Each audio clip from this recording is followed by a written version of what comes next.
মুজিবনগর বাংলাদেশের ঐতিহাসিক স্থান। এটি বর্তমানে মেহেরপুর জেলায় অবস্থিত। মেহেরপুর জেলা সদর থেকে এর দূরত্ব 14 কিলোমিটার।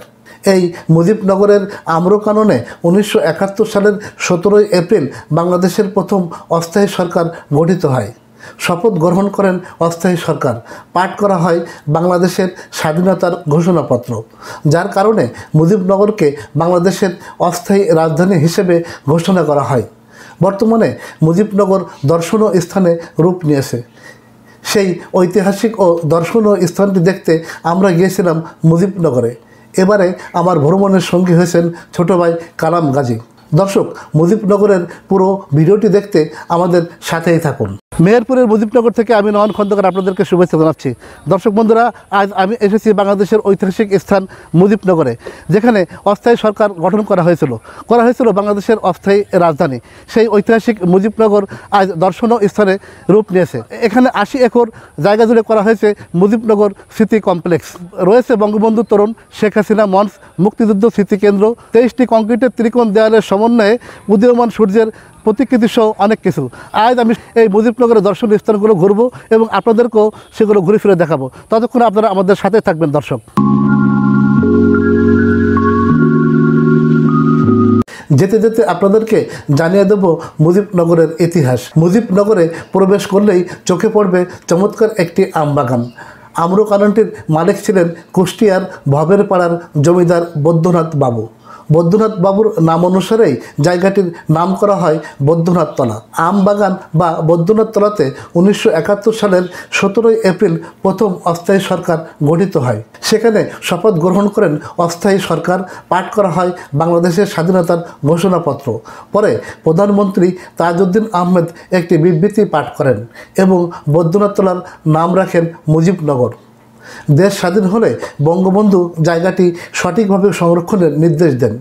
তার নির্দেশনার পর মুজিবনগর সরকারকে স্মরণীয় করে রাখার জন্য 1974 সালের 17 এপ্রিল মুজিবনগর দিবসের দিন মুজিবনগর স্মৃতি জাদুঘর নির্মাণের ভিত্তিপ্রস্তর স্থাপন করা হয়।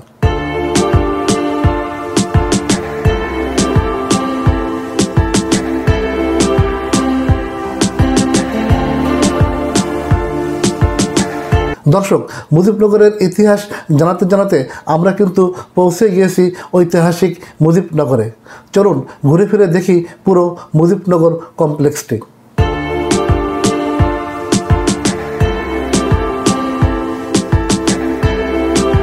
প্রায় 80 একর জায়গার উপর দাঁড়িয়ে আছে এই মুজিবনগর কমপ্লেক্সটি। আম্রকাননের জায়গার পরিমাণ প্রায় 40 একর। এখানে রয়েছে 1300টি আম গাছ, 3 ধাপে 6 স্তর বিশিষ্ট 2টি গোলাপ বাগান, আছে বঙ্গবন্ধুর তরুণ অডিটোরিয়াম, শেখ হাসিনা মঞ্চ, মুক্তিযুদ্ধের স্মৃতিকেন্দ্র, মসজিদ, হেলিপ্যাড, 23টি কংক্রিটের ত্রিকোণ দেয়ালের সমন্বয়ে উদীয়মান সূর্যের প্রতিকৃতি, প্রশাসনিক ভবন, টেনিস মাঠ, পর্যটন মোটেল, স্বাধীনতা মাঠ, স্বাধীনতা পাঠাগার, বিশ্রামাগার, পোস্ট অফিস, টেলিফোন এক্সচেঞ্জ, শিশুপল্লী, ডরমেটরি ও মুক্তিযুদ্ধের সেক্টর ভিত্তিক বাংলাদেশের মানচিত্র।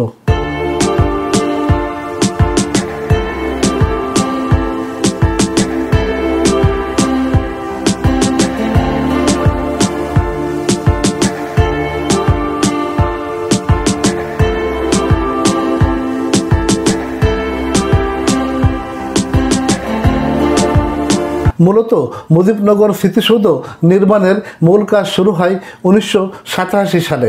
তৎকালীন প্রেসিডেন্ট হুসাইন মোহাম্মদ এরশাদ মুজিবনগরকে গুরুত্ব দিয়ে স্বাধীনতার স্মৃতি ধরে রাখতে 23টি কংক্রিটের ত্রিকোণ দেয়ালের সমন্বয়ে স্মৃতিসৌধ গড়ে তোলেন। মুজিবনগর স্মৃতিসৌধ উদ্বোধন হয় তারই হাতে। স্মৃতিসৌধের নকশার স্থপতি তানভীর করিম। এটি বাংলাদেশের অন্যতম স্থাপত্য নিদর্শন। স্মৃতিসৌধ স্থাপনার মূল বৈশিষ্ট্য 160 ফুট ব্যাসের গোলাকার স্তম্ভের উপর মূল বেদিকে কেন্দ্র করে 20 ইঞ্চির 23টি দেয়ালগুলো উদীয়মান সূর্যের প্রতীক। 30 লক্ষ শহীদের স্মৃতি স্মরণীয় করে রাখার জন্য স্মৃতিসৌধের মেঝেতে 30 লাখ পাথর বসানো হয়েছে। স্মৃতিসৌধের মাধ্যমে দেখানো হয়েছে লাল মঞ্চ, 23টি স্তম্ভ, বুদ্ধিজীবীদের খুলি, 30 লক্ষ শহীদ, রক্তের সাগর ও ঐক্যবদ্ধ 7.5 কোটি জনতা। 1996 সালে শেখ হাসিনা মুজিবনগর কমপ্লেক্স নির্মাণ কাজ হাতে নেন।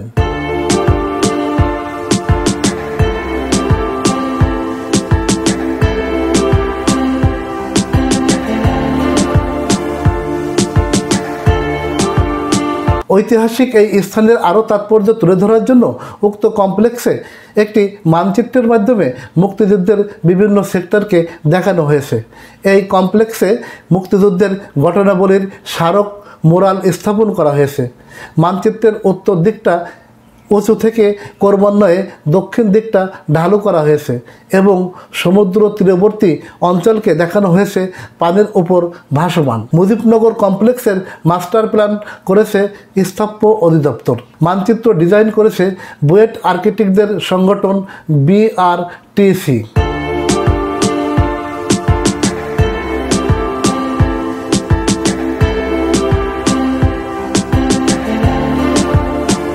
কমপ্লেক্সের আরেকটি উল্লেখযোগ্য বিষয় ভাস্কর্য।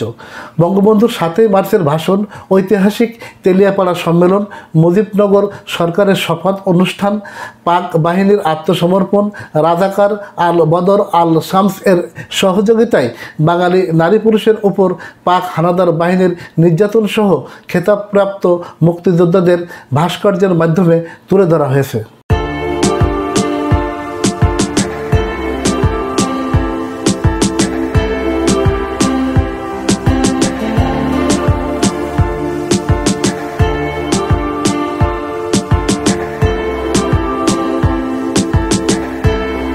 যারা যেখান থেকে আমাদের এই ভিডিওটি দেখছেন তাদের দীর্ঘায়ু ও সুস্বাস্থ্য কামনা করে বিদায় নিচ্ছি।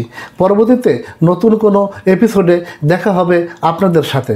আর হ্যাঁ, ভিডিওটি ভালো লাগলে লাইক, কমেন্টস ও শেয়ার করার অনুরোধ রইল। সাথে সাবস্ক্রাইব করতে ভুলবেন না।